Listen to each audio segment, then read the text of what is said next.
Ladies and gentlemen, I am very pleased to join the 25th anniversary of the European Institute of Romania. My sincere congratulations. The EIR has been steady in its course and for its public as well as intellectual services for Romania since 1999. Last year I was excited to be back once again, and what I found gave me confidence and a spirit of optimism for the future.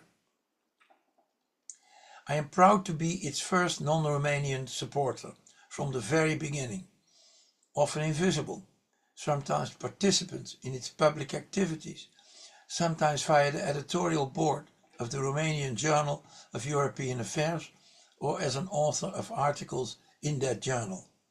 From the days of Nicolae Idu to the consistent leadership of Oana Mocanu. Much as I have to be analytical in my contributions, also for the Institute, there is nonetheless also a sentiment of accomplishment and satisfaction, and even a sense of belonging. It's obvious why. Landing in Bucharest exactly 29 years ago in December 1995 on the first ever mission in the new FAR project to help the Romanian public institutions and business where relevant understand EU institutions and the huge so-called acquis communautaire of the EU internal market as the hard core of the preparation of an eventual EU membership, we had no idea what we would find. Apart from friendly and at times even solemn receptions, we indeed found very little.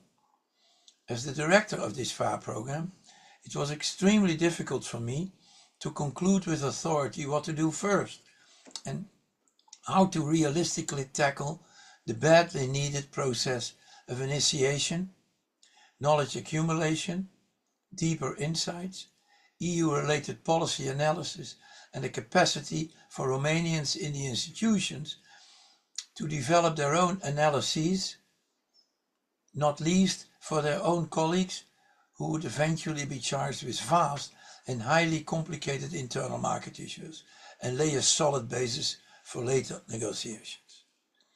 Indeed, having started from this truly poor basis, it is exceptionally satisfying to observe what has been accomplished by the FAR team, a blend of Romanians and EU experts. The 66 highly targeted and specialized missions we could fly in, and later by the EIR itself, and still later by Romania itself, in numerous different ways, and by initiatives greatly improving business confidence over time. For example, the takeover of Dacia by Renault, attempting to mimic the German car makers in Czechia by supplying modern technology, as well as retraining and upskilling many hundreds of suppliers, but in doing so, also serving as a respected lead investor for many other businesses to come to Romania. The decision to start the EIR was a sound one. Hard and reliable EU knowledge was very difficult to come by in the Romania of the mid-1990s. There was no EU ecosystem, so to say. The universities had next to no relevant books or journals, and no professors or junior staff in technical EU affairs, economics, law, EU politics and institutions, and hardly anybody, whether think tanks or private advisors or specialized service providers, or the media for that matter, could bring in independent EU knowledge or analysis. One anecdote as an illustration. In a second visit, 1 month later, I decided to bring along 50 copies of the EU treaty to ministries, as most ministries turned out to have only 1 or 2 copies, typically tightly held by leading officials.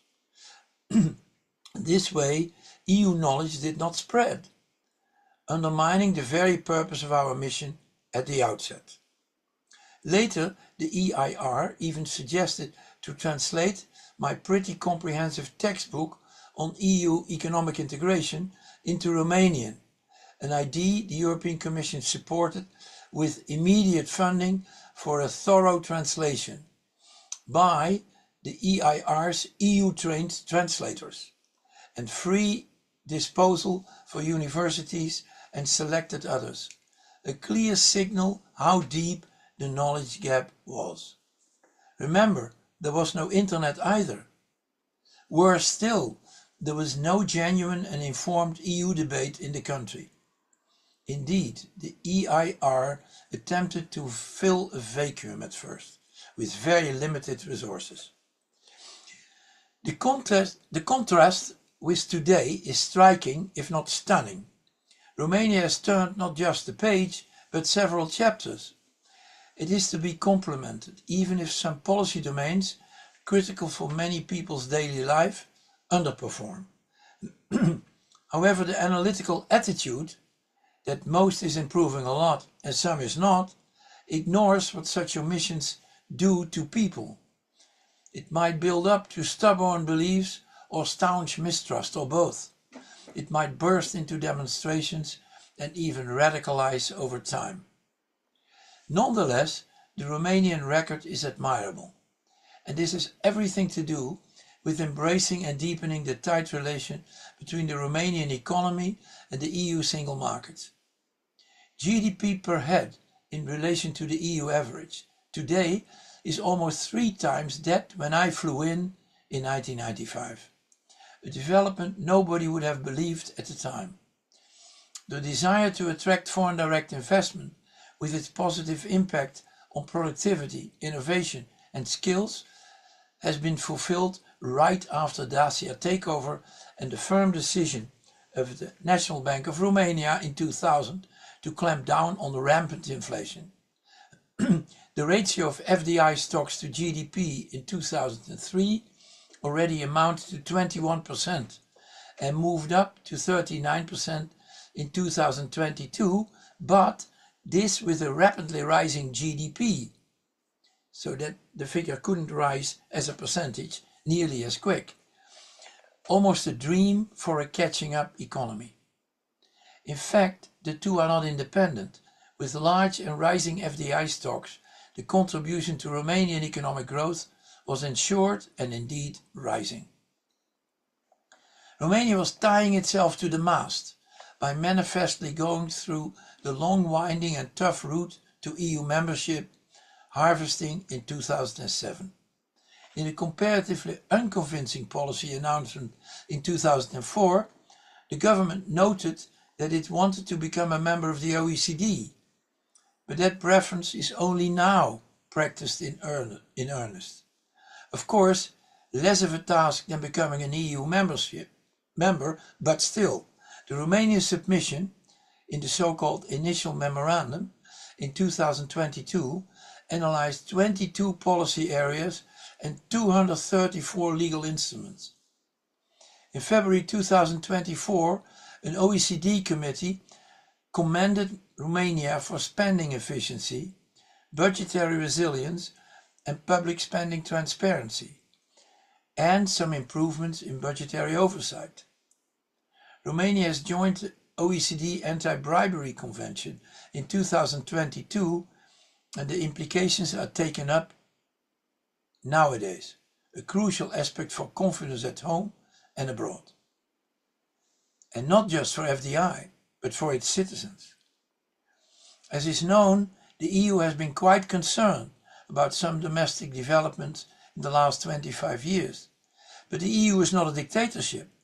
How far can the EU go in correcting daily invisible practices in the country, or indeed in any EU country? The shortcomings have damaged the reputation of Romania in the Council when the country was not allowed to enjoy Schengen, hence no visa anymore, for too long. Mistrust dies hard. The EU decision to embark on a carrot and stick approach with the recovery and resilience plans was a sound one, as reforms are much more effectively stimulated. Also, as it seems, in Romania. Nevertheless, as every cohesion report shows, Besides corruption as a hard-to-find disease, there's also another big issue: the divergence of income and growth between the center or a few agglomerations and other areas left behind. This can lead to discontent, immigration inside the EU, and a kind of circular causation of adverse mobilities inside the cohesion country. Romania suffers from this phenomenon as well.